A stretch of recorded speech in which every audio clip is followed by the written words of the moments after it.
আজ 14ই আগস্ট বৃহস্পতিবার জানাবো আজকের বাছাই করা গুরুত্বপূর্ণ 20টি তাজা খবর। শুরুতেই দেখে নেব আজকের সংবাদ শিরোনাম। কনভয় ঢুকতেই ডানকুনিতে কালো পতাকা দেখানো শুরু, শুভেন্দু বললেন তোর বাপ যাচ্ছে দেখ। বাংলায় এসআইআর হচ্ছেই, সময় যে সুপ্রিম কোর্টে সওয়াল রাজ্যের আইনজীবীর। লোকসভা ভেঙে দিয়ে তারপর গোটা দেশে এসআইআর করা উচিত, বড় দাবি অভিষেকের। খুন হয়ে যেতে পারি, পুনে আদালতের প্রাণনাশের আশঙ্কা প্রকাশ রাহুলের। এক লহমায় ভাগন, 300 বিজেপি কর্মী যোগ দিলেন তৃণমূলে। মায়ের সঙ্গে সন্তানের বয়সের ব্যবধান 6 বছর, বনগাঁর গোপালনগরের ভয়ঙ্কর তথ্য। আরজি করে নির্যাতিতের বাবা মাকে আইনি নোটিশ পাঠালেন কুণাল, মামলা করার হুঁশিয়ারি। 26-এর লক্ষ্যে একাধিক কমিটি গঠন প্রদেশ কংগ্রেসের, অধীরের অনুরোধ রেখেও বাড়তি গুরুত্ব শুভঙ্করকে। রোজ ভ্যালি চুক্তিকাণ্ডে মিঠুন কুণাল তরজা, পাল্টাপাল্টি আইনি নোটিশে তুঙ্গে রাজনৈতিক উত্তাপ। ভারতের এক সিদ্ধান্তে ছটফট করছে পাকিস্তান, তাহলে কি দ্রুত শুরু হতে পারে পরবর্তী যুদ্ধ? ফেব্রুয়ারিতে ভোট হবে না, ইউনুসকে হুঁশিয়ারি দিয়ে সংঘাতের পথে বিপ্লবী ছাত্ররা। লক্ষ্মীর ভান্ডারকে ভিক্ষে বললেন মিঠুন, জবাব দিল তৃণমূল। ভোট চুরির জন্য 70 আসনে হার কংগ্রেসের, বিস্ফোরক রাহুলের সংশয় দলেই।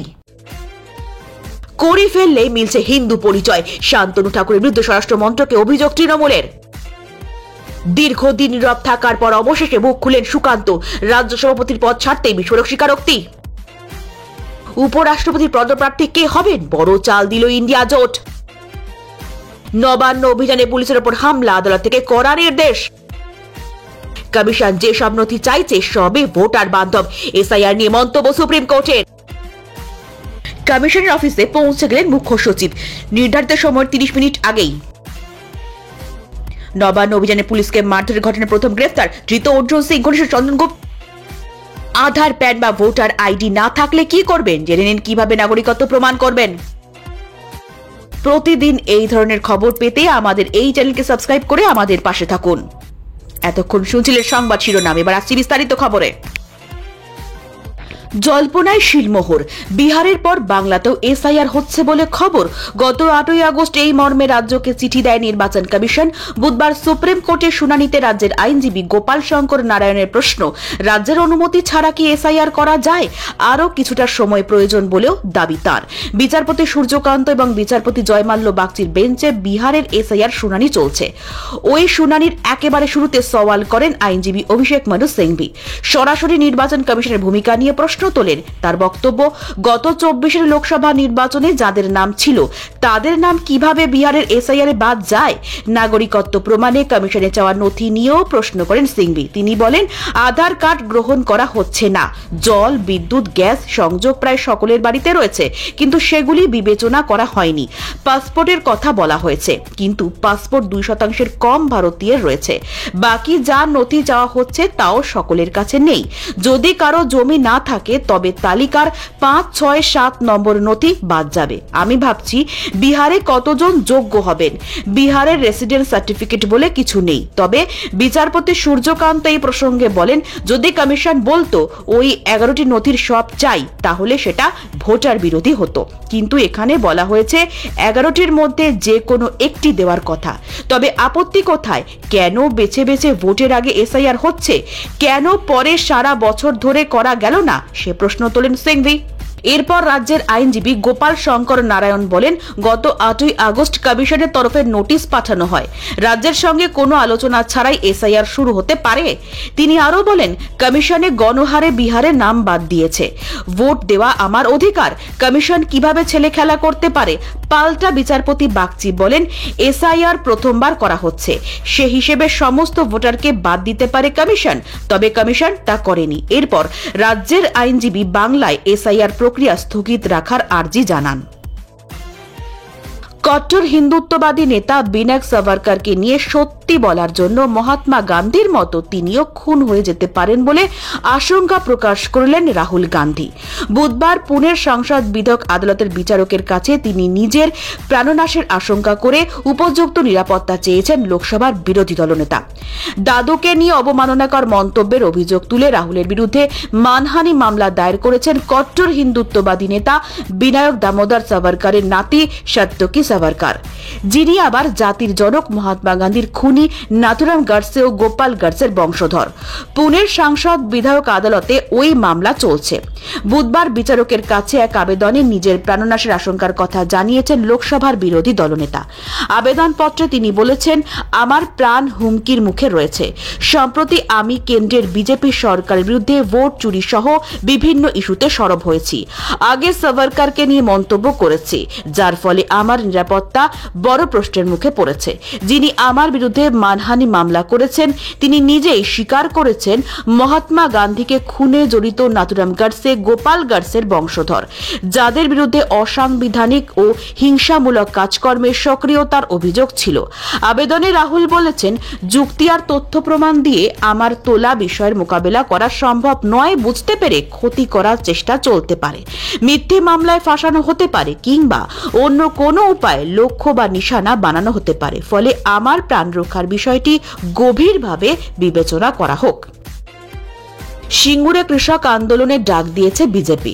সেখানে প্রধান বক্তা ছিলেন বিধানসভার বিরোধী দলনেতা শুভেন্দু অধিকারী। বুধবার সিঙ্গুরে যাচ্ছিলেন, সেই সময় ডানকুনি টোল প্লাজার কাছে কালো পতাকা দেখানো হলো তাঁকে। এরপর মঞ্চ থেকে পাল্টা দিলেন শুভেন্দুও। এদিন টোল প্লাজার সামনে দাঁড়িয়েছিলেন 10-15 জন যুবক। তাদের প্রত্যেকের হাতেই ছিল কালো কাপড়। শুভেন্দুর কনভয় টোল প্লাজার কাছে আসতেই কালো পতাকা দেখাতে থাকেন তারা। জোরে জোরে স্লোগান দিতে থাকেন, জয় বাংলা। এরপর এদিনই মঞ্চ থেকে এই প্রসঙ্গ তোলেন বিরোধী দলনেতা। বলেন, আমি আসার সময় দেখি ডানকুনি টোল প্লাজার কিছু কর্মচারী আমায় কালো পতাকা দেখাচ্ছে। আমি বললাম, তোর বাপ যাচ্ছে দেখ, যত দেখবি তত আসবো। যাওয়ার সময় গাড়ি স্লো করে যাব। যদি বাপের বেটা হোস আমার সামনে এসে দেখা। কোচবিহারে করেছিল, বারাসতে বিজেপি কর্মীরা সাইজ করে দিয়েছে। সম্প্রতি কোচবিহারে গিয়েছিলেন বিরোধী দলনেতা শুভেন্দু অধিকারী। সেখানে তার কনভয়ে হামলার অভিযোগ ওঠে। বিরোধী দলনেতার দাবি তাকে প্রাণে মারার চেষ্টা করেন। এই খবর পৌঁছে স্বরাষ্ট্র মন্ত্রক পর্যন্ত। কেন্দ্রীয় স্বরাষ্ট্রমন্ত্রী অমিত শাহ ফোন করে খোঁজ নেন শুভেন্দুর। এরপর আজ হুগলিতে তাকে দেখানো হলো কালো পতাকা। রোজভ্যালি কাণ্ডে চুক্তিপত্র প্রকাশ করে অভিনেতা মিঠুন চক্রবর্তীর দিকে সরাসরি আঙুল তুলেছিলেন তৃণমূলের রাজ্য সাধারণ সম্পাদক কুণাল ঘোষ।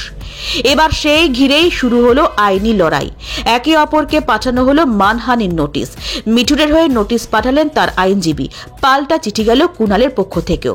গত 28শে জুলাই কুণাল ঘোষ তার ফেসবুক ও এক্স অ্যাকাউন্টে রোজভ্যালির সঙ্গে মিঠুন চক্রবর্তী ও তার স্ত্রী যোগিতা বালি স্বাক্ষরিত একটি চুক্তিপত্র প্রকাশ করেন। কুণালের দাবি, এটি কেবল পারিশ্রমিকের চুক্তি নয়, বরং রীতিমতো অংশীদারিত্বের ভিত্তিতে তৈরি একটি চুক্তি। প্রশ্ন তোলেন তিনি, কত টাকা পেয়েছিলেন মিঠুন, সেই টাকা ফেরত দিয়েছেন কি? এত প্রমাণ থাকার পরও কেন্দ্রীয় এজেন্সি তাকে এখনো গ্রেফতার করেনি কেন? তার কথায়, আমি সাংবাদিক হিসেবে কাজ করে চেকের মাধ্যমে পারিশ্রমিক পেয়ে ট্যাক্স দিয়েও জেলে যাই, অথচ মিঠুন চক্রবর্তী সারদা বা রোজভ্যালির মতো কেলেঙ্কারিতে নাম জড়ালেও ধরা পড়ে না। বিজেপির শিবিরে যাওয়াটাই কি তার রক্ষা কবচ? এই মন্তব্যের পরই আইনি পাল্টা পদক্ষেপে মিঠুন চক্রবর্তীর আইনজীবী কুণাল ঘোষকে মানহানির নোটিশ পাঠান। পাল্টা নোটিশ পাঠিয়েছে কুণালের আইনজীবী অয়ন চক্রবর্তীও। রাজনীতির মঞ্চে এই আইনি তরজা এক নতুন উত্তাপ ছড়িয়েছে রাজ্য রাজনীতিতে। এটা এখন দেখার এই লড়াই কতদূর গড়ায় এবং তার কি প্রভাব পড়ে চলতি রাজনৈতিক সমীকরণে। বুধবার দলের বৈঠকে রাহুল গান্ধী দাবি করেন, কংগ্রেস এবং বিজেপির সরাসরি লড়াইয়ে 50,000 বা কম ব্যবধানে বিজেপি জিতেছে 70 আসনে। ওই 70 আসনে জয়ী হাত রয়েছে নির্বাচন কমিশনের। ভোট চুরি না হলে ওই আসনগুলিতে জিততে পারত কংগ্রেস। ওই 70 আসনেও কর্ণাটকের মহাদেবপুরার মতো সমীক্ষা করার প্রস্তাব দিয়েছেন রাহুল। যদিও বিরোধী দলনেতার ওই প্রস্তাবে দলের অন্দরে সংশয়ের সুর শোনা যাচ্ছে। সচিন পাইলটের মতো সিনিয়র নেতা বলছেন, স্থানীয় কংগ্রেস নেতাকর্মীরা ভোট চুরির আড়ালে যেন নিজেদের ব্যর্থতা ঢাকার চেষ্টা না করেন। বস্তুত পাইলটের বক্তব্য, সব দায় ভোট চুরির ওপর ঠেললে আসলে দলেরই ক্ষতি হওয়ার আশঙ্কা। দিন কয়েক আগেই কর্ণাটকে ভোট চুরির অভিযোগ তোলেন রাহুল।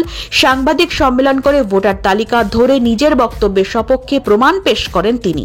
সেই সাংবাদিক সম্মেলনে রাহুল গান্ধী দাবি করেন, 6 পদ্ধতিতে ভোটার তালিকায় কারচুপি করা হয়েছে। তিনি নাম এবং ঠিকানা তুলে ধরে দেখিয়েছিলেন যে একই ঠিকানায় দেখা গিয়েছে 80 জন ভোটারের নাম। আবার এমন ঠিকানা দেখা গিয়েছে যেটি আসলে একটি ইন্ডাস্ট্রিয়াল এলাকা এবং সেখানে কেউ থাকেন না। পাশাপাশি ছবি ভুল এবং একই ভোটারের একাধিক জায়গায় ভোটার তালিকায় নাম থাকার প্রমাণও তুলে ধরেছেন তিনি। এখানেই থামেননি রাহুল, এরপর গোটা ইন্ডিয়া জোটকে একত্রিত করে নির্বাচন কমিশন অভিযানও করেছেন তিনি। হুমকি দিয়ে রেখেছেন আগামী দিনে আরও তথ্যের বিস্ফোরণ ঘটাবেন। এরই মধ্যে তার দাবি 70 আসনে ভোট চুরি করে জিতেছে বিজেপি। অভিষেক বন্দ্যোপাধ্যায় বলেন, নির্বাচন কমিশন বলেছে যে বিভিন্ন রাজ্যের ভোটার তালিকা যার ভিত্তিতে মাত্র 1 বছর আগে অর্থাৎ 2024 সালে সাধারণ নির্বাচন অনুষ্ঠিত হয়েছিল ত্রুটিপূর্ণ এবং অনিয়মে পূর্ণ। তিনি বলেন, যদি সত্যি তাই হয় এবং ভারত সরকার যদি নির্বাচন কমিশনের মূল্যায়নের সাথে একমত হয়, তাহলে একটি প্রকৃত এসআইআর পরিচালনা এবং উচ্চ নৈতিক মান স্থাপনের দিকে প্রথম পদক্ষেপ হল অবিলম্বে লোকসভা ভেঙে দেওয়া। বাংলাদেশের বাসিন্দা ভারতের ভোটার, শুধু তাই নয়, মায়ের সঙ্গে সন্তানের বয়সের ব্যবধান 6 বছর। ভয়ঙ্কর তথ্য সামনে এনে দাবি বিজেপির। বনগাঁ সাংগঠনিক জেলা বিজেপি প্রাক্তন সভাপতি তথা বনগাঁ পৌরসভার বিরোধী কাউন্সিলর দেবদাস মণ্ডল বুধবার একটি সাংবাদিক সম্মেলন করে দাবি করেন, গোপালনগর 2 নম্বর গ্রাম পঞ্চায়েতের নতুন গ্রামের বাসিন্দা জাহিদ খান এবং তাঁর পরিবারের সদস্যরা আসলে বাংলাদেশের বাসিন্দা, তবে তাঁদের এখানেও ভোটার কার্ড রয়েছে। একই সঙ্গে তিনি অভিযোগ করেন, জাহিদ খানের স্ত্রী ময়না খা, যার বয়স ভোটার তালিকায় 26 বছর এবং তার মেয়ে মিতা খার বয়স ভোটার তালিকায় 20 বছর, ছেলে সিরাজ খায়ের বয়স ভোটার তালিকায় 18 বছর। দেবদাস মণ্ডলের প্রশ্ন, কি করে মায়ের সঙ্গে সন্তানের বয়সের ব্যবধান 6 বছর হতে পারে? জাহিদ এবং তার পরিবার বাংলাদেশ থেকে ভারতে এসে ভোটার হয়েছে। যদিও জাহিদের স্ত্রী ময়না খায়ের দাবি, আমি ভারতীয় কিন্তু তার স্বামী বাংলাদেশের বাসিন্দা। অনেক ছোটবেলায় আমার স্বামী ভারতে চলে এসেছেন। বিয়ের পরে ময়নার বাবাকে বাবা সাজিয়ে ভোটার তালিকায় নাম তুলেছেন, তবে ভোটার তালিকায় সন্তানের সঙ্গে তার বয়সের ব্যবধান প্রসঙ্গে তিনি সদুত্তর দিতে পারেননি। এ প্রসঙ্গে তৃণমূল নেতা বিশ্বজিৎ দাস বলেন, প্রচারের জন্য এসব কথা বলছে, নির্বাচন কমিশন রয়েছে তো এই কাজের জন্য। আমরা বাড়ি বাড়ি সার্ভে করছি তো, 7 নম্বর ফর্ম রয়েছে তো।